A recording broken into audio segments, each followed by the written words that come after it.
இந்த கிளாஸ்ல எதுக்காக எதை குறித்து படிக்க போறோம்னா ஏஞ்சலாலஜி. இதோட கூட சேர்த்து இன்னொன்னே நம்ம படிக்க போறோம். அது என்னன்னா டீமனாலஜி. ரொம்ப ஆழமான நம்ம படிக்க போறதில்ல. போகும்போதே என்னன்னு நம்ம தெரிஞ்சுக்கிற போறோம். சரியா? ஏன்னா ஏஞ்சலாலஜி டீமனாலஜியும் ஒத்து போனதான். ஏன்னா ஒரு ஏஞ்சல் தான் தூதனா மாறி, அதாவது அந்த தூதன் தான் விழுந்து போனவன், அவன் தான் பிசாசு, சாத்தான் அப்படின்னு சொல்லுவோம். சாத்தானை குறித்து நம்ம படிக்க போறது கிடையாது, தெரிஞ்சுக்கிற போறோம். என்னென்ன காரியங்கள் சொல்லி தெரிஞ்சுக்கிற போறோம். ஏஞ்சல்ஸை குறித்து நம்ம படிக்கிறதுல தப்பு இல்லை, சாத்தானை குறித்து படிக்கிறது அவசியம் இல்லை. சரியா? ஏஞ்சலை குறித்து படிக்கிறதுல தப்பு இல்லை, சாத்தானை குறித்து படிக்கிறது அவசியம் இல்லை. ஏன்னா ஆண்டவரை குறித்து யோசிக்கிறதுக்கே நமக்கு டைம் இல்லாத உலகத்துல சாத்தான் ஏன் அப்படி இருக்கலாம், எதுக்கு அப்படி இருக்கிறோம்னா நம்ம ரொம்ப உள்ள போயில யோசிக்க கூடாது. சரியா? அப்படி யோசிச்சோம்னா நம்ம விழுந்து போயிடுவோம். இல்லை கடைசி வரை கேள்வி கேட்டுக்கிட்டே இருப்போம், நமக்கு பதில் கிடைக்கும். இதுதான் கிளாஸ் ஆரம்பத்திலேயே உங்களுக்கு சொல்றேன். இதை நம்ம உள்ள போய் தேடக்கூடாது, தேட வேண்டியது இல்லை. அப்படி நம்ம தேடினாலும் நாம ஏமாந்து தான் போவோம். சரியா? ஸோ ஏஞ்சல்ஸ் குறித்து நம்ம படிக்கிறது நல்லது. சரியா? இப்போ ஃபர்ஸ்ட் என்ன அப்படின்னா, ஃபர்ஸ்ட் விஷயம் என்னன்னா தூதர்கள், அதாவது ஆவிக்குரிய உலகம். என்னது ஆவிக்குரிய உலகம் என்பது உண்மை. அது ஆவிக்குரிய உலகம் என்பது உண்மை. உண்மையா இல்லையா? நீங்க நம்புறீங்களா இல்லையா? ஆவிக்குரிய உலகம் இருக்குதா இல்லையா? யாருக்கா டவுட் இருக்கா? இல்ல. சோ ஆவிக்குரிய உலகம், ஆவிக்குரிய உலகத்துல யார் வரா? தூதர்கள் வராங்க. வேற யார் வரா? ஆவிக்குரிய உலகத்துல யார் இருக்கா? தூதர்கள் இருக்கிறாங்க. வேற யார் இருக்கா? தேவன் இருக்கிறார். சரியா? தேவன் இருக்கிறார். ஆவிக்குரிய உலகத்துல கண்டிப்பா தேவன் எல்லாம் இல்லை. வேற யார் இருக்கா? ஆவிக்குரிய உலகத்துல, ஆவிக்குரிய உலகத்துல தூதர்கள் சொல்லியாச்சு, தேவன் சொல்லியாச்சு. வேற யார் இருக்கா? ஆவிக்குரிய உலகம் கண்டிப்பா சாத்தான் இருக்கு. சரியா? ஆவிக்குரிய உலகத்துல யார் இருக்கா? சாத்தான். நம்ம அந்த தூதர் கேட்டகரியிலே சாத்தான வந்துடுறான். சரியா? அப்போ ஆவிக்குரிய இதுல இவங்க இருக்கிறாங்க. இதை எல்லா மதங்களும் என்ன செய்யுது? எல்லா மதங்களும் நம்புகிறார்கள். கரெக்டா இல்லையா?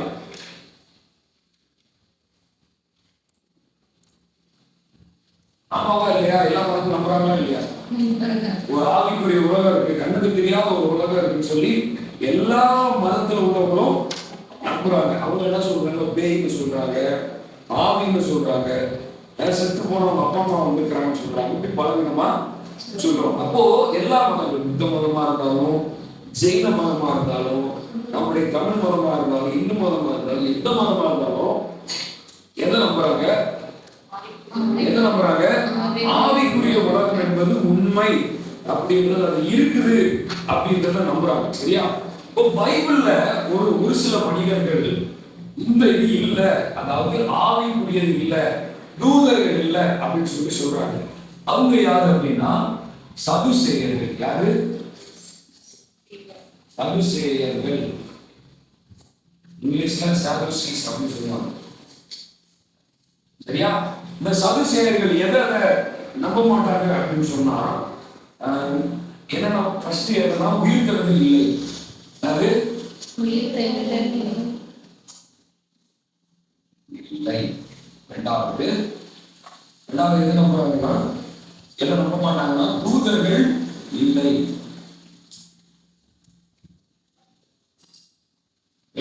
விஷயம் போடுது. மூணாவது என்னன்னா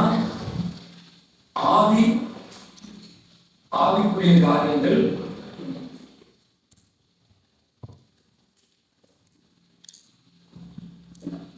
இல்லை. சரியா? 23:8 ஒரு வாசிங்க. அப்போஸ்தலர் 23:8. தேவாலயம் அப்படின்னு ஒண்ணு. என்னது? தேவாலயம். தேவாலயம் என்னது? சர்ச். சரியா? எல்லா மக்களும் வருவாங்க, எல்லா மக்களுமே வருவாங்க. ஆனா அதே பைபிள்ல ஜெப ஆலயம் அப்படின்னு ஒண்ணு இருக்கு. என்னது? தேவாலயம் என்பது வேற, ஜெபாலயம் என்பது வேற. சரியா? இப்ப நம்ம உதாரணத்துக்கு எடுக்கலாம். நமக்கு தேவாலயம் எங்க இருக்கு? நமக்கு எங்க இருக்கு? இன்டர்நேஷனல் போர்ட்டல்ல சர்ச். சரியா? அப்போ அது தேவாலயம். இப்ப நம்ம கூடி இருக்கிறது ஒரு சின்ன இடம், ஒரு பிரேயர் மீட்டிங். அப்போ இதுக்கு பேர் என்னது? ஜெபாலயம். சரியா? இந்த தேவாலயத்துல ஒர்க் பண்றவங்க தான் சதுசேயர்கள். யாரு? சர்ச்சில் டெம்பிள்ல ஒர்க் பண்றவங்க தான் சதுசேயர்கள். ஜெபாலயத்துல ஒர்க் பண்றவங்க பரிசேயர்கள். ஓகே, புரியுதா? பெரிய இடத்துல ஒர்க் பண்றவங்க சதுசேயர்கள், சின்ன இடத்துல ஒரு சின்ன குரூப்ல ஒர்க் பண்றவங்க பேரு பரிசேயர்கள், வேதபாரகர்கள் அப்படின்னு உங்களுக்கு சொல்லுவாங்க. சரியா? அதான் கவனிக்கணும். அப்போ இந்த தேவாலயத்தில் ஒர்க் பண்ற இந்த சதுசேயர்கள் எதை நம்புறாங்க அப்படின்னா, உயிர்த்தெழுதல்ன்றது கிடையாது, தூதர்கள்ன்றது கிடையாது, ஆவிக்குரிய காரியங்கள் என்பது இல்லை. அப்போ இந்த சதுசேயர்கள் இயேசுவின் உயிர்த்தெழுதலை நம்பல, தூதர்கள் இருக்கிறாங்கன்றத நம்பல, ஆவிக்குரிய உலகம் இருக்குன்றத நம்பல. சரியா? பைபிள்லயே இதை நம்பாத ஒரு கூட்டம் இருக்குது. அவங்க பேர் என்னது? சதுசேயர்கள். சரியா? அவங்க சதுசேயர்கள் யாரு? தேவாலயத்துல இருக்கிறவங்க. சரியா? தேவாலயத்துல ஒர்க் பண்ற பாஸ்டர்ஸ் மாதிரி. சரியா? அவங்க ஒரு பெரிய லெவல்ல அந்த தேவாலயத்துல ஒர்க் பண்ணுவாங்க. சதுசேயர்கள் சரி, பரிசேயர்கள் ஜெபாலயத்துல சினகாகுல ஒர்க் பண்றாங்க. சரியா? இது தேவாலயம், இது ஜெபாலயம். ஓகேவா? இயேசு தேவாலயத்திலும் போதிச்சாரு, ஜெபாலயத்திலும் என்ன பண்ணாரு? போதிச்சாரு. அதனாலதான் அவர் பரிசேயர்கள் சதுசேயர்களை போல போதிக்காம அதிகாரமுடையவராய் போதிச்சாருன்னு பைபிள் வசனம் சொல்லுது. ஓகேவா? நான் யோசிச்சாங்க, எங்க அந்த வார்த்தை கேள்விப்பட்டாலும் நீங்க யோசிக்கணும். சரியா? அப்ப சதுசேயர்கள் யாரு?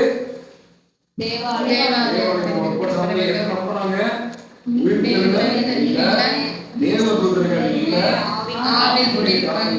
அப்படின்றத அவங்க நம்பிக்கையா வச்சிருந்தாங்க. சரியா? ஆனா நம்ம என்ன தியானிக்கிறோம்? நம்ம இன்னைக்கு எதை படிக்க போறோம்? எதை படிக்க போறோம்? தூதர்கள். சரியா? தூதர்களை குறித்து நம்ம படிக்கிறோம். சரி, எல்லா மதங்களும் நம்புது. ஆனா யூத மதத்துல உள்ள இவங்க நம்பல. இவங்க எந்த மதத்தை சார்ந்தவங்க? கிறிஸ்தவங்களா? இவங்க எந்த மதத்தை சார்ந்தவங்க? யூத மதத்தை சார்ந்தவங்க. சரியா? இவங்க எல்லாருமே யூத மதம். ஆனா இவங்க இஸ்ரவேலர்கள். சரியா? யூத மதத்தை சார்ந்தவங்க. ஓகேவா? புரிஞ்சுச்சா? இப்போ பைபிள் பார்க்க முடியாத உலகம் என்று பைபிள் சொல்லுகிறது. சரியா? பார்க்க முடியாத உலகம் இருக்குது அப்படின்னு எது சொல்லுது? பைபிள் சொல்லுது. சரியா? வசன ஆதாரங்களுக்கு எழுதுவோங்க. 2 ராஜாக்கள் 6:17 மொத்தமாக நீங்க சங்கீதம் 142, அப்புறம் எபிரேயர் 12:22. தெளிவா மட்டும் வாசிங்க. சங்கீதம் 142. அவரை துதியுங்கள், கர்த்தரை துதியுங்கள் சொல்லும் போது அப்போ இங்க யார் இருக்கிறான்னு பைபிள் சொல்லுது? பார்க்க முடியாத ஒரு உலகம் இருக்குது அப்படின்றது பைபிள் சொல்லுது. சரியா? பார்க்க முடியாத உலகத்துல யார் இருக்கிறா? தூதர்கள் இருக்கிறாங்க. புரியுதா? Okay, right. இப்போ அடுத்த காரியம் நம்ம பார்க்க போறோம். யார் கடவுளுக்கு சேவை செய்யறவங்க? ஓகே, நல்லா ஆன்சர். நீங்க சொல்லுங்க, தூதர்கள் யாரு? பாதுகாப்பு. பேசுங்க. தூதர்கள் யாரு? உங்களுக்கு தெரியும். தூதர்கள் யாரு? தூதர்கள் யாரு? நமக்கு உதவி செய்யறவங்க. சரிங்களா? தூதர்கள் யாரு? சொல்லுங்க. பாதுகாக்கிறவங்க, உதவி செய்யறவங்க, கடவுளுக்கு சேவை செய்யறவங்க. சரியா? இது நமக்கு புரியாது. சொல்றேன், தூதர்கள் யார் அப்படின்னா தேவனால் படைக்கப்பட்டவர்கள். யாரு? தேவனால் படைக்கப்பட்டவர்கள்.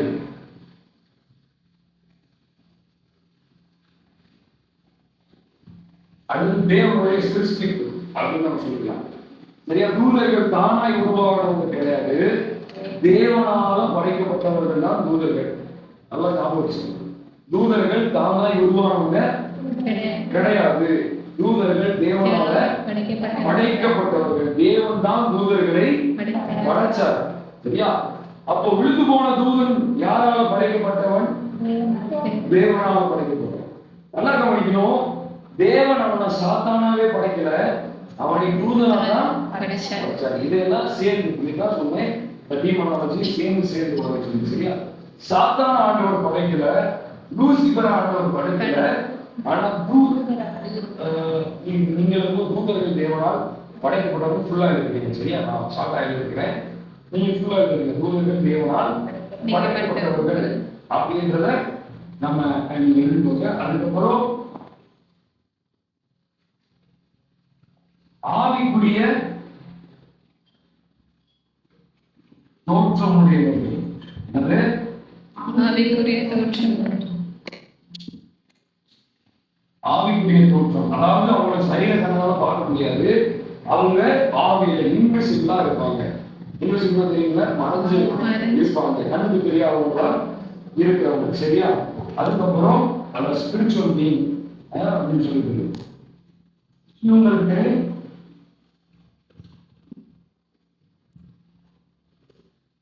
ஒழுக்க நீதி மற்றும்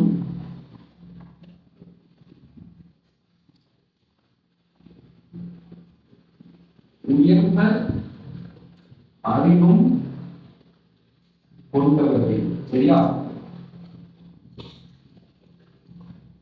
பொதுவாகவே தூதர்கள் எப்படிப்பட்டவங்கன்னா தேவனால படைக்கப்பட்டவங்க, இரண்டாவது ஆவிக்குரிய தோற்றம் உடையவர்கள்.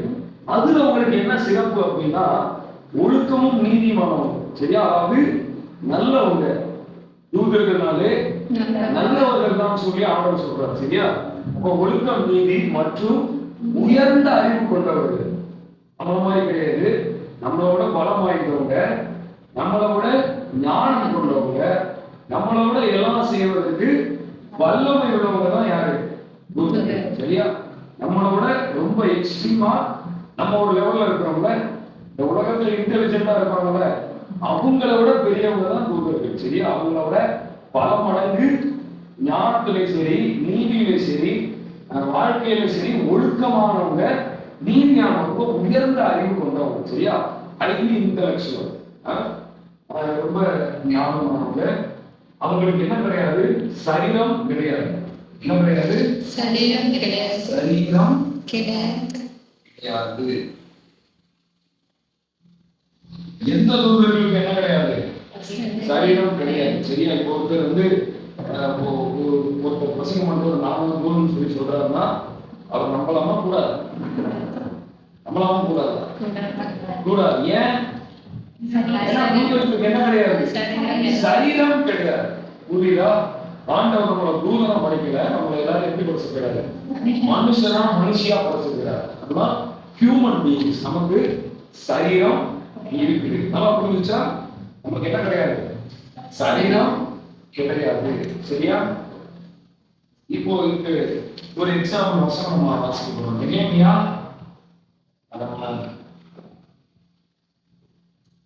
9வது அதிகாரம் 6வது வசனம்.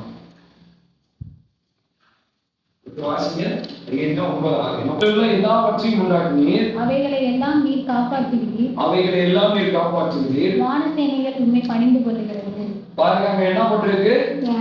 வானசேனைகள். வானசேனைகள். வானசேனைகள் தான் யாரு? ஆமா, வானசேனைகள். நம்முடைய ஆண்டவருக்கு என்ன பேர் சொல்றோம்? அவருக்கு ராஜா அப்படின்னு சொல்றோம். சரியா? ஆண்டவர் என்ன சொல்றோம்? ராஜா, ஒரு தேவன், அவர் கர்த்தாதி கர்த்தர் அப்படின்னு சொல்றோம். அப்போ ராஜாவுக்கு கீழே யாரு வேலை செய்வா? ராஜாவுக்கு கீழே யார் வேலை செய்வா? ராஜாவுக்கு அடுத்த லெவல்ல யார் இருப்பா? சொல்லுங்க. அமைச்சர்கள். இந்த ராஜாவுக்கும் அமைச்சர்களுக்கும் இடையில ஒருத்தர் இருப்பார். அவர் யாரும் சொல்லுங்க. ராஜாவுக்கும் அமைச்சர்கள், கேபினட், அதுக்கு இடையில ஒருத்தர் இருப்பாரு, முக்கியமான செகண்ட் லெவல் போஸ்டிங் அவருக்கு தான். யார் சொல்லுவோம்? சொல்லுங்க. ராஜா அவருக்கு 2வது ஸ்தானத்துல சேனாதிபதி இருப்பாங்க. யாரு? அதாவது படையை நடத்துற தலைவர், படை தலைவர் அவர் இருப்பாரு. ராஜாவுக்கு அடுத்த போஸ்டிங் யாரு? படை தலைவர். அவங்களுக்கு அப்புறம் தான் மந்திரிகள்லாம் வராங்க. சரியா? அப்போ இங்க ராஜா ஆண்டவர். சரியா? அப்போ அவருக்கு கீழே என்ன இருக்குது?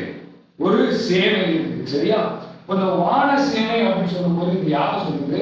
தூதர்களை குறித்து சொல்லுகிறது. சரியா? தூதர்களுக்கு சேனை கிடையாது. இப்போ வான சேனை ஒண்ணு இருக்கு அப்படின்னு சொல்லி பைபிள் தூதர்களை குறித்து சொல்லுது. சரியா? இங்க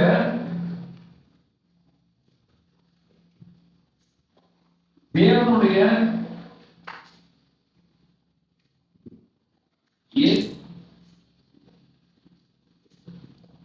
சிருஷ்டிக்கப்பட்டவர்கள் எப்ப?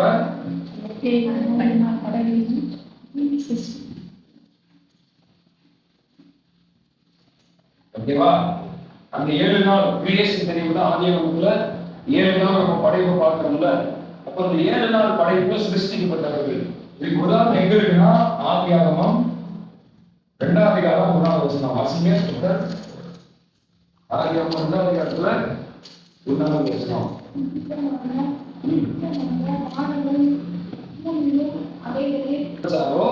அதுதான் அவருடைய படைப்பு. சரியா? அப்ப அந்த 7 நாள் அந்த தேவனுடைய அந்த 7 நாள் படைப்புல சிருஷ்டிக்கப்பட்டவர்கள் தான் தூதர்கள். சரியா? கடைசி ஒரு விஷயம் என்னன்னா, இங்க பார்க்கும்போது யோபு 38:6 வாசிங்க. யோபு 38 யுத்தம் பண்ணுவாங்க. என்ன பண்ணுவாங்க? வீடை கட்டுறதுக்கு என்ன பண்ணுவாங்க? என்ன சொல்லுவாங்க? வானம் தோண்டி கல்லு போடுவாங்க. ஃபவுண்டேஷன். சரியா? கோடிக்கல் அப்படின்னா என்னது? ஃபவுண்டேஷன், அஸ்திபாரம் போடுறது. என்னது? அஸ்திபாரம் போடுவாங்க ஒரு வீட்டுக்கு. அஸ்திபாரம் போட்டாங்கன்னா அந்த வீட்டை கட்ட முடியும். இல்ல பிளாட்டா அப்படியே அந்த வீட்டை கட்ட முடியுமா? முடியாது. குடி தோண்டணும். சரியா? அந்த அடிக்கல் நாட்டுறது. அந்த மாதிரி ஃபவுண்டேஷன். அந்த அடிக்கலை போட்டது யாரும் கேட்கறாங்க. அடுத்து நான் சொல்லிருக்கேன் வசனத்துல, அப்பொழுது விடியற் காலத்து நட்சத்திரங்கள் ஏகமாய் பாடி தேவபுத்திரர் எல்லாரும் கம்பீரித்து கம்பீரித்தார்கள். கரெக்டா? கவனிங்க, விடியற் காலத்து நட்சத்திரம். விடியற் காலத்து நட்சத்திரம்னா என்னன்னா இங்கிலீஷ்ல மார்னிங் ஸ்டார்ஸ் அப்படின்னு போட்டது. ஆனா ஒரிஜினல் மொழியில பார்க்கும்போது தேவதூதர்கள் அப்படின்னு போட்டது. சரியா? அப்போ பூமி அஸ்திபாரம் போடப்பட்ட நாளில்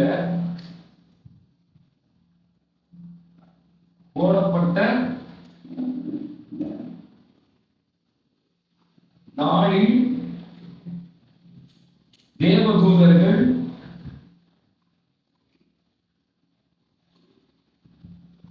இருந்தார்கள். கரெக்டா? இருக்கார்களா இல்லையா? யோபு 3:38 என்ன வருஷம்? பூமி அஸ்திபாரம் போடும்போது யார் இருந்தா? சொல்லுங்க, யார் இருந்தது? தேவதூதர்கள் பூமி அஸ்திபாரம் போடப்பட்ட நாளில இருந்தார்கள். ஆதாரமா யோபு 38ஆம் அதிகாரம் 6வது 7வது வசனம். ஏன் புரியுதா? வரைக்கும் புரிஞ்சா கடற்கரை எழுதி போட்ட மாதிரி புரிஞ்சா? என்னது சேர்த்து நம்ம இதையும் படிக்கிறோம். அதாவது சாதாரண குறித்து நம்ம புரிந்து கொள்ள போகிறோம். சரியா? ஃபர்ஸ்ட் என்னது? ஆவிக்குரிய உலகம் இருக்கின்றது உண்மை. ஆவிக்குரிய உலகத்துல யாரா இருக்கிறா? சரியா?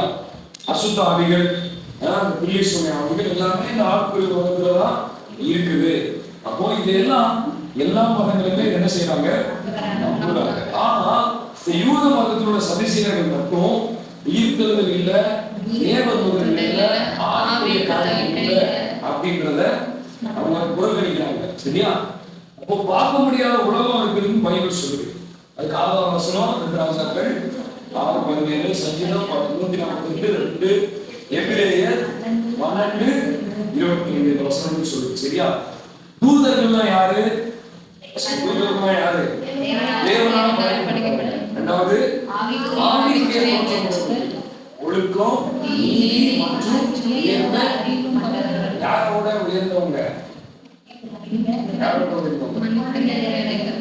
மனுஷனோட இருப்பாங்க.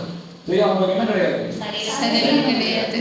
அவங்க தேவனுடைய 7வது நாளுக்குள்ள படைப்புக்குள்ள சிருஷ்டிக்கப்பட்டது. இன்னும் சொல்ல போனா பூமி அஸ்திபாரம் போடப்பட்ட நாளில தேவதூதர்கள் இருந்தாங்க. சரியா? நான் சொல்லல, பைபிள், நம்ம நம்புற பைபிள் வேதாகமம் சொல்லுங்க. நீங்க நம்புறீங்களா தேவதூதர்கள் இருக்காங்க? நான் ஒரு கேள்வி கேட்கிறேன். சரியா? மனுஷங்க பெரியவங்களா இல்ல தூதர்கள் பெரியவங்களா? ஏன்னா ஆண்டவர் மனுஷனை தவிர மற்ற எல்லாத்தையுமே வார்த்தையால தான் படைச்சாரு. எதால படைச்சாரு? மனுஷனை தவிர மற்ற எல்லாத்தையுமே வார்த்தையால படைச்சாரு. ஆனா ஒரு வார்த்தை சொல்லி மரம் உருவாகட்டும், செடி உருவாகட்டும், முதல உருவாகட்டும் அப்படின்னு எல்லாத்தையும் வார்த்தையால படைச்சாரு. அப்போ தூதர்களையும் எதாவது படைச்சாரு? ஆனா மனுஷனை மட்டும்தான் அவர் கையில எடுத்து மண்ணனால உருவாக்கி அவருடைய ஜீவனை கொடுத்து படைச்சாரு. என்னோட கேள்வி என்னன்னா, தூதர்கள் பெரியவங்களா இல்ல மனுஷங்க பெரியவங்களா? சொல்லுங்க. தூதர்கள் பெரியவங்களா மனுஷங்க பெரியவங்களா? தூதர்கள் பெரியவங்க மட்டும் தெரியும். தூதர்கள் பெரியவங்கன்றவங்க இல்லையா? சரி, மனுஷங்க பெரியவங்கன்றவங்க ஏதாவது மனுஷங்க. நீங்க மனுஷங்க தான் பெரிய. எப்போ அப்படின்னா பாவம் செய்யறதுக்கு முன்னாடி. எப்ப? பாவம் செய்யறதுக்கு முன்னாடி வரைக்கும். ஏன்னா நீங்க எந்த சப்ஜெக்ட் படிச்சாலும் தயவு செஞ்சு ஆதியாகமம் 3வது அதிகாரத்தை மறக்கவே கூடாது. சரியா? ஆதியாகமம் 3வது அதிகாரத்தை மறக்கவே கூடாது. ஏன்னா அந்த 3வது அதிகாரம் தான் வெளிப்படுத்தல் வரைக்கும் திரும்ப திரும்ப திரும்ப திரும்ப வந்துட்டே இருக்கு. புரியுதா? 3வது அதிகாரத்துல இருக்கிற சம்பவம்லாம் உங்களுக்கு தெரியுமா? தெரியுமா? ஒரு பாம்பு வரும், ஆதாமேவால வஞ்சிக்கும். சரி, ஆதாமேவால வஞ்சிக்கும், அவங்களும் சாப்பிடுவாங்க. ஆண்டவர் அவங்க ஏதேன் தோட்டத்தை விட்டு தூரத்தில். இப்போ சாத்தான் சொல்ற ஒரு வார்த்தை இருக்கு. நீங்க தேவ வாசிங்க 3வது அதிகாரம் 4வது வசனத்தை. எப்பவுமே இந்த 3வது அதிகாரத்தை மட்டும் நீங்க மறந்துடாதீங்க. எல்லா சூழ்நிலையிலும் நீங்க இந்த கம்ப்ளீட் ஸ்டடி முடிகிற வரைக்கும் ஞாபகம் வச்சுட்டே இருக்கணும். அப்பொழுது சர்ப்பம் ஸ்திரீயை நோக்கி, நீ சாகவே சாவதில்லை, நீங்கள் அதை புசிக்கும் நாளிலே உங்கள் கண்கள் என்ன சொல்றா? நீங்க சாப்பிடும் போது உங்க கண்ணு திறக்கப்படும். நீங்கள் நன்மை தீமை அறிந்து தேவர்களைப் போல. சாத்தான் என்ன சொல்றான்? தேவர்களைப் போல. அந்த வார்த்தையை சொல்லுங்க. தேவர்களைப் போல. தேவர்களைப் போல. இப்ப சாத்தான் என்ன சொல்றான்? தேவர்களைப் போல. தேவர்கள்னு சொல்றானா தேவதூதன்னு சொல்றான்? அப்போ அங்க ஆதாம் ஏவாளும் எந்த லெவல்ல இருக்கிறாங்க? தேவதூதர்களை விட பெரியவங்களா இருக்கிறாங்களா இல்ல குறைஞ்சவங்களா இருக்கிறாங்களா? பெரியவங்க. ஏன்னா அவனே சொல்றான், நீ தேவர்களை போல இருக்கிற. ஏற்கனவே அவங்க அப்படிதான் இருக்கிறாங்க. இந்த சாப்பிட்டா இனிமேல நீ இருப்பான்னு சொல்லி அவன் ஒரு பொய் சொல்றான். உண்மைதான், ஏற்கனவே இருக்கிறாங்கதான். ஆனா அது தேவன் சொன்னது மாதிரி காட்டாம அவன் சொன்னது மாதிரி காட்டி அதை சாப்பிட வைக்கிறான். அப்போ உங்க ஆக்சுவலா யார போல இருக்கிறாங்க? உண்மையில யார போல இருக்கிறாங்க? தேவனை போல இருக்கிறாங்க. யார போல இருக்கிறாங்க? இப்போ தேவனை போல இருக்கிறாங்கன்னா தேவனை போல இருக்கிறாங்கன்னா தேவதூதர்களுக்கு மேல இருக்கிறாங்களா கீழே இருக்கிறாங்களா? சரியா? அப்போ லிஸ்ட்ல பார்க்கும்போது ஃபர்ஸ்ட் தேவன், இரண்டாவது மனிதன், மூணாவது கரெக்டா? ஃபர்ஸ்ட் லெவல்ல தேவன், இரண்டாவது லெவல்ல மனிதன், மூணாவது லெவல்ல தூதர்கள். இப்படிதான் ஆண்டவர் மனுஷனை படைக்கிறார். சரியா? அப்போ வசனம் வாசிங்க. எபிரேயர் 1:4. எபிரேயர் 1ஆம் அதிகாரம் 4ஆம் வசனத்துல எங்க கதை மாறுது, எங்க ட்விஸ்ட் ஆகுது அப்படின்னு பாருங்களேன். எபிரேயர் 1ஆம் அதிகாரம் 4ஆம் வசனம் 2-4 படிக்கிறேன். சொல்லப்பட்டிருக்கோ, பைபிள் எங்கெல்லாம் நீங்க வாசிக்கிறீங்களோ, சுவிசேஷத்துல வாசிக்கிறீங்களோ, அது எல்லாமே ஆண்டவராகிய இயேசு கிறிஸ்துவை குறித்து சொல்லப்பட்டிருக்கும். அவன் இவன் சொல்லும்போது அது ஆண்டவர் கிடையாது. சரியா? எங்க வாசிச்சாலும் அவர் இவன் மரியாதையோட சொல்லப்பட்டிருந்துச்சுன்னா அது இயேசு கிறிஸ்துவை குறித்து சொல்லப்பட்டிருக்கு. சரி, வாசிங்க. இவர் தேவதூதரை பார்க்கிலும் எவ்வளவு விசேஷித்த நாமத்தை சுதந்திரத்துக் கொண்டாரோ அவ்வளவு அதிகமாய் அவர்களிலும் மேன்மை உள்ளவரானார். அவ்வளவு அதிகமாய் அவர்களிலும் மேன்மை உள்ளவரானார். தேவதூதர்களிலும் சற்று சிறியவனாக்கி அப்படின்னு போட்டு அடுத்து காமிச்சு அவனை ஆதாம்னா யாரு? சொல்லுகிறேன். ஆதாம்னா யாரு? மனிதன். இந்த உலகத்துல மாம்சத்தோட இருக்கிற எல்லாருமே யாரு? ஆதாம். சரியா? அவங்க பேர் ஆதாம். சரியா? அவங்களுக்கு எல்லாம் ஆதாம்னு பேரு. மனுஷன்னா என்ன அர்த்தம்? ஆதாம்னு அர்த்தம். சரியா? ஆதாம்னா என்ன அர்த்தம்? மனுஷன் அர்த்தம். சரியா? அப்போ நீ மனுஷனை தேவதூதரிலும் சற்று சிறியவன் ஆக்கினீர். நல்லா கவனிக்கணும். படைக்கும் போது மனிதன் தேவதூதர்களை விட பெரியவன். சிருஷ்டிக்கப்படும் போது மனுஷன் தேவதூதரையை விட பெரியவனாய் படைக்கப்பட்டான். அறிவுல சிறந்தவனா, அழகுல சிறந்தவனா, தன்மையில சிறந்தவனா, எல்லாத்துலயுமே சிறந்தவனா படைச்சாரு. ஏன்னா தேவன மாதிரியே அவனை படைச்சிருந்தார். நம்ம சாயலின்படி, நம்ம ரூபத்துக்குபடி மனுஷனை படைப்போன்னு ஆண்டவர் படைச்சு இவனை மாதிரியே படைச்சிருந்தாரு. ஆனா என்னைக்கு இவன் பாவம் செய்தானோ, என்னைக்கு பொய்யான வார்த்தைகளை செவி கொடுத்தானோ, அப்ப அவனை என்ன பண்றாருன்னா இந்த லெவல்ல இருந்து எடுத்து கொஞ்சம் சிறியவன் ஆகிட்டார். புரியுதா? தேவதூதர்களை விட சற்று சிறியவனாக்கினி. ஏன்னா இந்த மனுஷனுக்கு எல்லா வல்லமையும் கொடுத்துட்டாருன்னா, அவனுக்கு ரொம்ப அறிவு கொடுத்துட்டாருன்னா அவன் எல்லாத்தையும் செஞ்சுருவான். கடைசியில ஆண்டவரே அடிச்சு தூக்கிட்டு வந்துடுவான். புரியுதா? அதெல்லாம் என்ன பண்ணிட்டாரு ஆண்டவரு? ஏன் தோட்டத்திலிருந்து வெளியே தொடக்கிட்டு நீ என்ன மாதிரியா இருக்கிற? இல்ல இல்ல, உன்னோட சுபாவத்தெல்லாம் கொஞ்ச நாள் எடுத்துறேன் அப்படின்னு சொல்லிட்டு அவனுக்கு கஷ்டத்தை கொடுக்குறாரு. அவன் வேலை செய்யணும்னு சொல்றாரு. பிரசவம் வழி அங்கதான் வருது. பூமியில அவன் வேலை செஞ்சுதான் சாப்பிடணும்னு சொல்லி அந்த கட்டளை கொடுத்ததுனால தூதர்களை விட இவன் சற்று சிறியவனா மாறிட்டான். புரியுதா? ஆக்சுவலா மனுஷன் எப்படி படைக்கப்பட்டவன்? தூதர்களை விட பெரியவனா படைக்கப்பட்டவன். ஆனா என்னைக்கு பாவம் செய்தானோ அப்போ தூதர்களை விட சிறியவனா மாறிட்டான். புரியுதா? உங்களுக்கு புரியுதா? இந்த ஆர்டர் புரியுதா? ஆக்சுவலா நம்ம எங்க படைக்கப்பட்டவங்க? இந்த இடத்துல இருந்தவங்க பாவம் செஞ்சதுனால இந்த இடத்துக்கு நம்ம தள்ளப்பட்டுட்டோம். இப்ப எபிரேயர் 1:4 நீங்க வாசிங்க. என்னது எபிரேயர் 1:4 என்ன வாசிங்க? இப்போ இயேசு கிறிஸ்துவை குறித்து சொல்லப்பட்டிருக்கு. இவர் தேவதூதரை பார்க்கிலும் போதும், தேவதூதரை பார்க்கிலும் விசேஷித்தவர் அப்படின்னு சொல்லு. எவரு? எவரு? எவரு? இயேசு கிறிஸ்து. சரியா? தேவதூதரை பார்க்கிலும் விசேஷித்தவர். அப்போ இயேசு தேவதூதர்களை விட பெரியவர் அப்படின்னு சொல்லப்படுது. இப்போ இயேசு மனுஷனா இருந்தாரா இல்லையா? இயேசு மனுஷனா இருந்தாரா இல்லையா? இருந்தாரா இல்லையா? இருந்தாரா இல்லையா? அப்போ மனுஷனா இயேசு இருக்கிறாரு. அவர் மனுஷனா இருக்கும்போது தூதர்களை விட சிறியவரா இருந்தாரா பெரியவரா இருந்தாரா?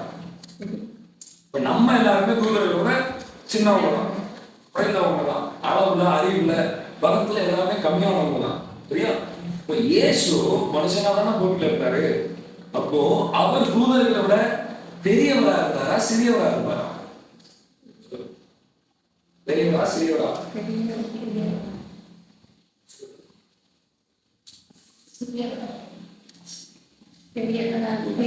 பெரியவரா இருந்தாரு. ஏன் பெரியவரா இருந்தாரு? ஏன் பெரியவரா இருந்தாரு? நான் சொன்னேன். ஏன் பெரியவரா இருந்தாரு? மனிதனா இருந்தனால அவர் சிறியவர் தானே. ஆனா மனிதனா இருந்தும் ஆதியாகமம் 3ஆம் அதிகாரத்துக்கு அவர் சொந்தக்காரர் கிடையாது. பாவத்துக்கு அவர் சொந்தக்காரர் இல்லை. அதனாலதான் நீங்க மத்தேயு 4ஆம் அதிகாரத்துல வாசிக்கலாம். இயேசு பசியா இருக்கும்போது சாத்தான் அவர்கிட்ட பிரச்சனை பண்றான். 3 தடவை சோதனை கொடுக்குறான். ஆனா இயேசு என்ன பண்றாரு? வார்த்தையினால அவங்க ஜெயிச்சதுக்கு அப்புறம் வசனம் சொல்லுது, தூதர்கள் அவருக்கு பணிவிடை செய்தார்கள். என்ன பண்றாங்க? இயேசு மனுஷன்தான், மனுஷனாதான் இருந்தாரு. ஆனா பாவம் அவருக்குள்ள இல்லாதபடினால, தேவனுடைய சாயலில் அவர் இருந்தபடினால தூதர்கள் இயேசுவுக்கு பணிவிடை செய்றாங்க. இயேசு மனுஷனாதான் இருந்தாரு, ஆனா தூதர்கள் அவருக்கு பணிவிடை செய்றாங்க. இப்ப நல்லா கவனிக்கணும், நாம மனுஷங்க தான் இருக்கிறோம். நம்ம தூதர்களை விட சிறியவர்களா இருக்கிறோம். ஆனா யார் தேவனிடத்துல சேர்கிறார்களோ, யார் பரிசுத்தமா வாழ்கிறார்களோ, யார் கர்த்தருடைய பிள்ளைகளா இருக்கிறார்களோ, அவர்கள் மனிதர்களா இருந்தாலும் தூதர்கள் அவர்களுக்கு கீழே இருக்கிறாங்க. புரியுதா நான் சொல்றது? மனுஷனாக இருந்தாலும் தூதர்கள் அவர்களுக்கு கீழ்ப்படுகிறார்கள், மனுஷனுக்கு கீழ்ப்படுகிறாங்க. யாருக்குன்னா தேவனுடைய பிள்ளைகளா இருக்கிறவங்களுக்கு தான் தூதர்கள் கீழ்ப்படுகிறாங்க. சரியா? நீங்க சொல்லுங்க, தூதர்களுக்கு கீழே நீங்க இருக்கிறீங்களா, இல்ல உங்களுக்கு கீழே தூதர்கள் இருக்காங்களா? தேவனுடைய பிள்ளைகளா இருந்தோம் அப்படின்னா தூதர்கள் நமக்கு உதவி செய்வாங்க, தூதர்கள் நமக்கு வேலை செய்வாங்க. புரியுதா? இது நான் இதுல கிடையாது, நான் உங்களுக்கு சொல்லுவேன். புரியுதா? நம்ம படிச்சது என்ன, இதெல்லாமே நம்ம ஜெனரல் நாலேஜ், நம்ம தெரிஞ்சுக்கிறோம் அப்படின்னு. ஆனா இது நம்ம லைஃப்ல அப்ளை பண்ண வேண்டிய காரியம். சரியா? இப்ப நம்ம தூதர்களோட மேல இருக்கிறோமா கீழே இருக்கிறோமா? தூதர்களோட மேல இருக்கிறீங்களா கீழே இருக்கிறீங்களா? அதாவது மேல கீழன்றது மேல கீழே இருக்கு. அவங்கள விட நம்ம பலம் வாய்க்கணுங்களா, அவங்கள விட ஞானம் கொண்டவர்களா, இல்ல அவங்க ஞானம் கொண்டவர்களா? சொல்லுங்க. தூதர்கள் பெரியவங்களா இல்ல நாம பெரியவங்களா?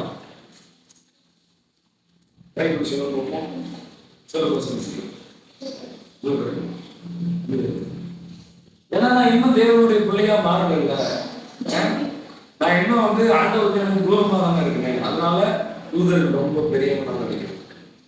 சரியா? தூதர்களுக்கு ரோல் உங்களுக்கு புரிஞ்சிருச்சு அந்த கான்செப்ட். இது நீங்க ஞாபகம் வச்சுக்கோங்க, இதை நீங்க எழுதிக்கோங்க. அடுத்து தூதர்களுடைய ஒர்க்கை பார்க்கும்போது நமக்கு புரியும். சரியா? அவங்க என்ன வேலை செய்யறாங்க, அவங்க யாராருன்னு பார்க்கும்போது நமக்கு புரியும். சரியா? இது எழுதிக்கிறீங்களா அழைச்சிட்டு நான் இல்லை வேற எழுதி போட்டு இது எழுதிக்கிறீங்களா இல்லை இன்னும் கொஞ்சம் எழுதி போடவா? எழுதி போடவா?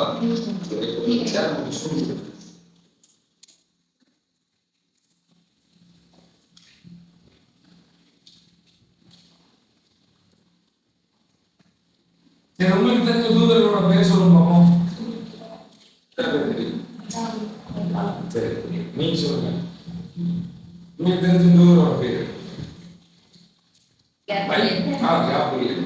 ரெண்டு பேர் சொல்லுங்க, நீங்க சொல்லுங்க. சரி, வேற தூதர்கள் பேர் சொல்லுங்க. ஃபர்ஸ்ட் எல்லாம் சொல்லுவாங்க மிகாவேல். என்னது?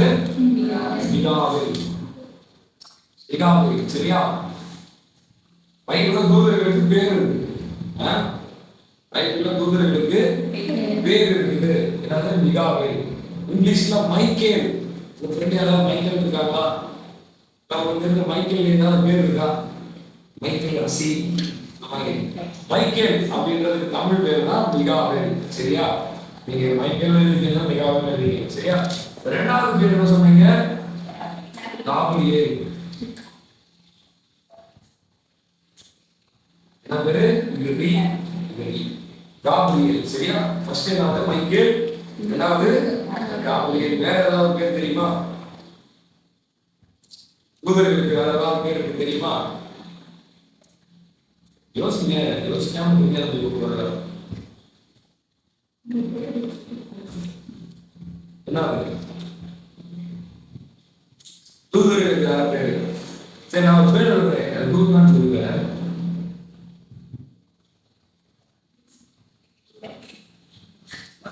லூசிபர். தெரியுமா? லூசிபர்னா யாரு? அப்போ இது யாரு? தூதன் தானே. தூதன் தேவ தூதன்.